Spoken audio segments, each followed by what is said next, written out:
In this video, I'm going to be discussing the PixNub Smoke and Fog brushes. These brushes are a great way to add your own custom smoke or fog layers to your graphics designs or Photoshop templates.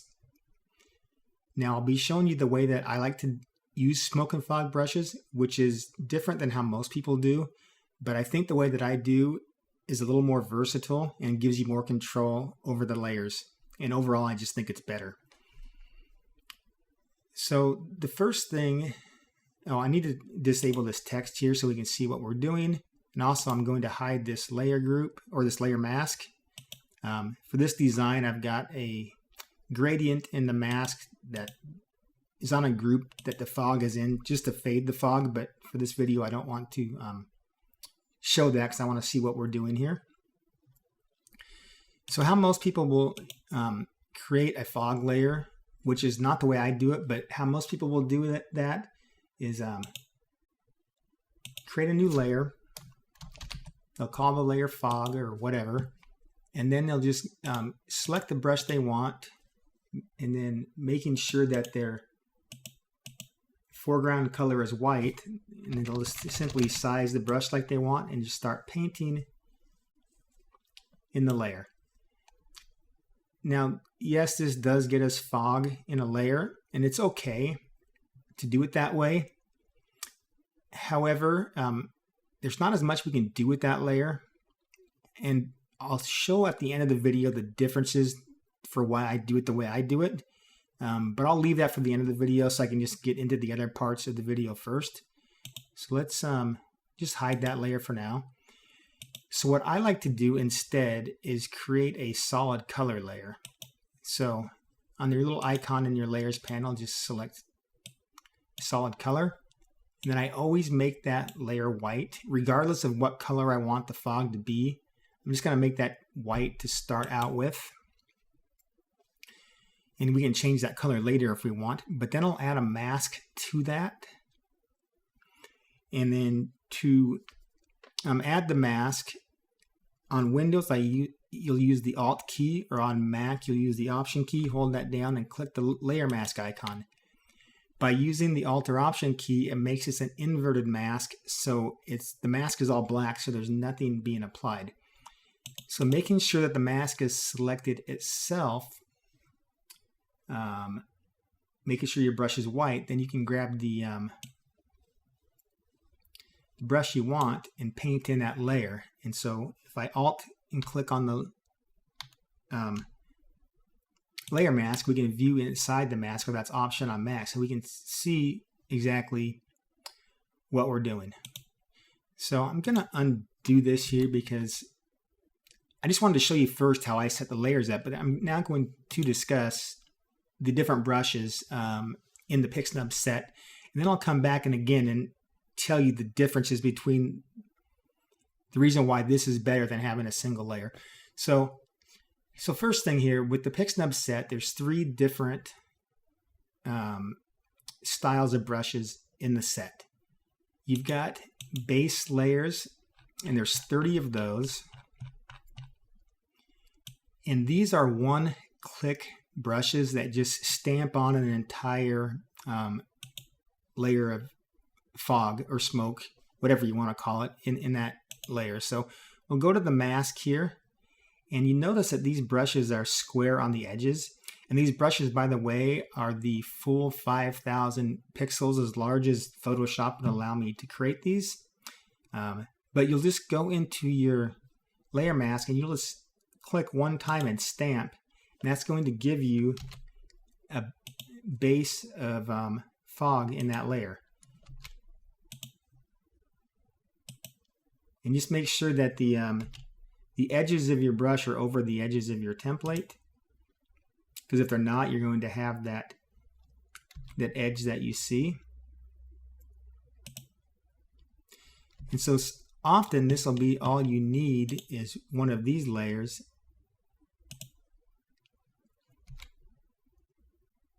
And that'll be good enough for your design. And by the way, the beginning of the video, if you remembered that I had this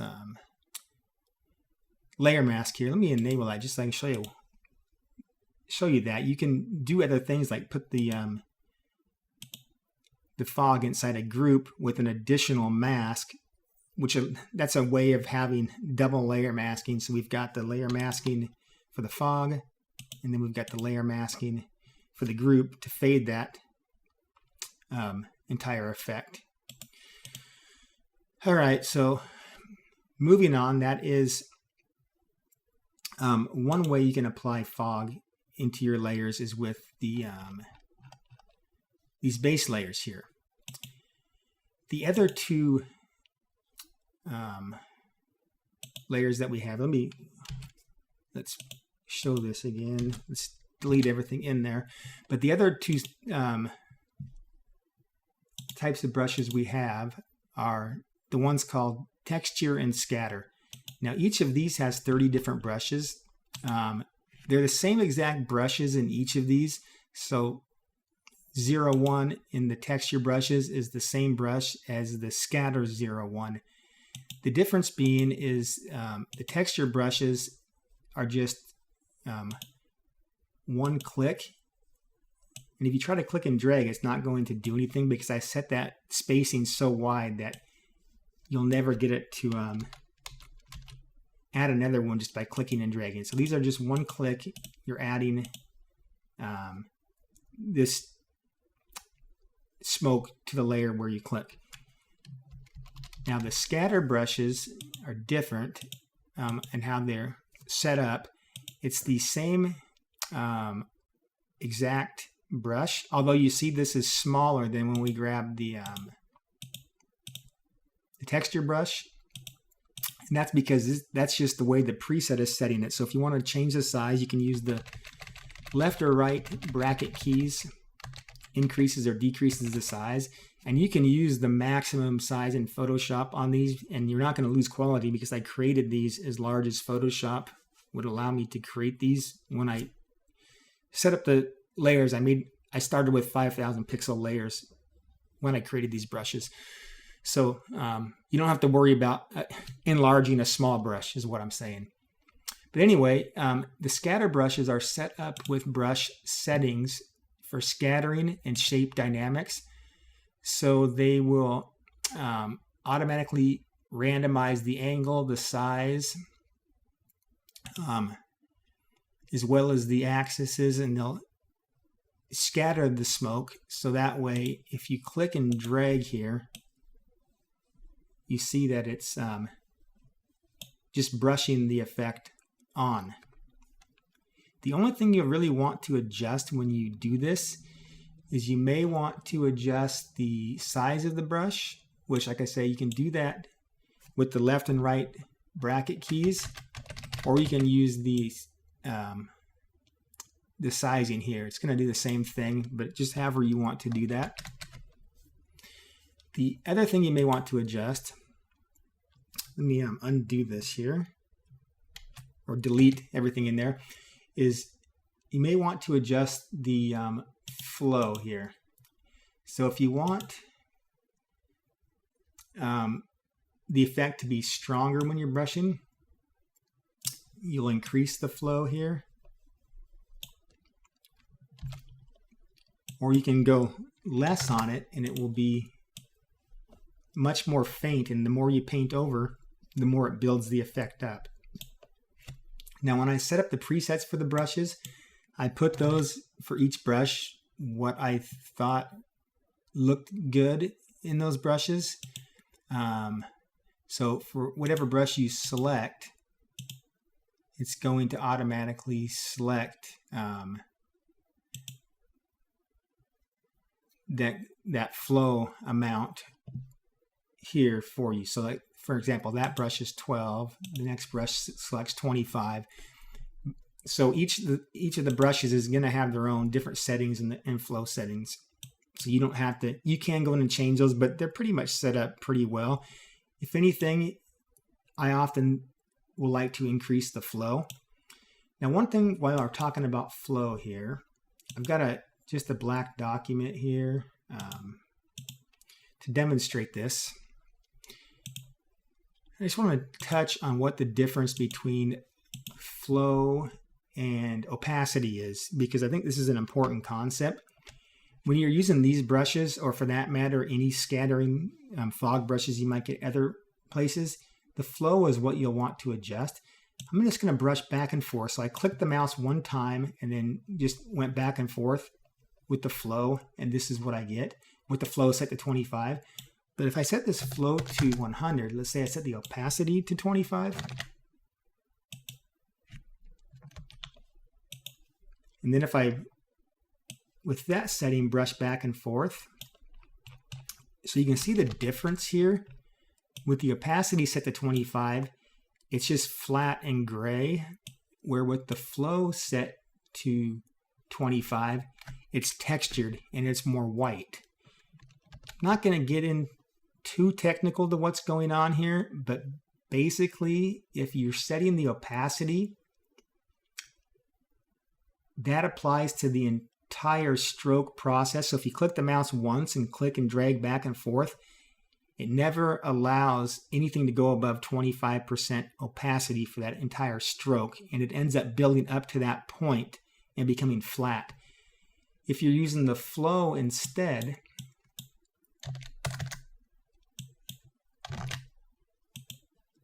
as you're clicking and dragging across, it's stamping the brush down multiple times.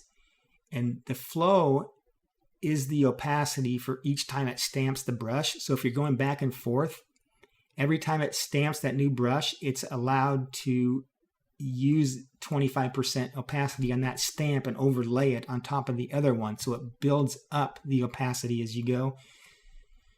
I hope that makes sense. It may not, but in any case, just always use flow when you're using the scatter brushes. So one other thing I think I'll discuss here, and this is going to get into the topic. If you remember in the beginning of the video, I said I was going to discuss why this is better to use a solid color layer. So I'm going to go through all that here. I think I'll just start with the different reasons start to finish for why I like the solid color layer better than the just a single layer here. So the first thing is if you just put fog into a layer directly, like we do here, we can't really see the shape of that fog just looking at your layer panel. But if you put it into a solid color layer, we can see the shape of the fog in the layer mask. So just visually looking at your layer panel, it's a lot easier to see what that layer does. The next thing is it's easier to change the color if you put the fog in a solid color layer. I always start with white. I mean, I guess you can start with another color, but I start with white. But then if I want to change it, I can go in and just change the color of the fog to whatever I want. But that color does not apply directly to the fog itself. So if I go into the layer mask here, we can see that layer mask is unchanged, even though we've changed the color of the fog. So if we want to change it to anything else, we can just go back into that color and change it back to whatever we want. So that's a non-destructive way to apply color. And for this layer here, where we put it in a layer, if we want to change the color, we actually have to add in another color layer and then clip that color layer to the fog, and it does work, but you're adding an additional layer with a clipping mask to do the same thing you could do with one layer without a clipping mask. So for that reason, I like the way I put the fog in the mask better than using two layers here. Another reason that I like to put it in a mask is, let's say we want to adjust the opacity of this fog itself. Well, if it's in a mask, you can go into that mask and adjust the brightness of that mask to adjust the opacity. So if I go image adjustments and then go brightness contrast, I can adjust the brightness up or down. Let's say let's go negative here and make it make the opacity lower, we've actually changed inside the mask itself. We've lowered the brightness of the mask, which overall lowers the opacity of the layer. So I'm going to do that again while we're in here. So you see we're making it darker in the mask, which has really lowered the opacity overall of that smoke or fog layer. Now, if we try to do the same thing in this layer where we've put the brush directly in the layer, now we've brushed white. So if we, let's go to the brightness and contrast. So we can't make anything more bright than white. So if we go up, it's not going to do anything whatsoever. We cannot increase the opacity the same way we could if it was in the mask. So this gives us really no control whatsoever in you can't adjust the opacity with the brightness and contrast. Now you could of course lower the opacity in the layer opacity, but if you wanted to increase the opacity, you couldn't simply do that by increasing the brightness like we could in the other layer. Now, one more thing that I really like about doing it in the mask here, let me delete everything out of here, is you can mix brushes a lot more easily inside the layer mask. So one thing I like to do with the PixNub brush set in particular is to mix the effect of different brushes, and in particular with the base layers and the scatter layers. So let me find a base layer that I think would work well with this. All right, let's see right here. Okay, so I put in a base layer here, but you can see that the bottom of this fog layer is pretty solid, not a lot of texture, and that may be the look you want. You know, you may want to just dial down the opacity and have it a little more transparent. But if you wanted to add texture into this, if we have this in the mask itself, if I Alt click on Windows or Option click on Mac so I can see what I'm doing, and so we can see the layer mask itself. So if I wanted to add some texture to this, I could go to one of the scatter brushes. Let me just grab the first one here. And for this, I'm going to actually paint black because I want to erase some of this, but do so in a textured fashion. And I'll move the flow down for this to maybe, I don't know, 7. Usually when you do this, you'll want to decrease the flow. Not always, but a lot of times. So now I'm painting black with the scatter brush. You can see that it's removing or decreasing the brightness or opacity of that fog there. Then we could also go higher on the flow if we wanted a little more textured. But something like that. So we went from this here to this by painting inside the mask, but this time using black to remove some of that.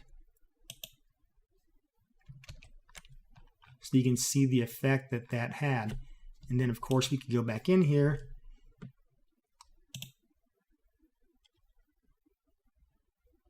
and adjust the opacity again with our brightness and contrast layer as we want. And then if we add in this gradient mask above us, like this template has, you could even fade that out if you wanted. So just a lot of different ways you can apply these. And all of these smoke and fog layers that this template comes with, and pretty much all my templates come with, I create all of those layers using the PixNub smoke and fog brushes. So anything you see in any of my template designs generally comes from this brush set, and there's literally thousands and thousands of ways you can do these, especially once you start blending the base layers together with the scatter layers. You can just really achieve just about any look you want. Anyway, thanks for watching. I hope this helps, and hope you learned something, especially with using the solid color layer to apply smoke and fog brushes instead of a normal layer.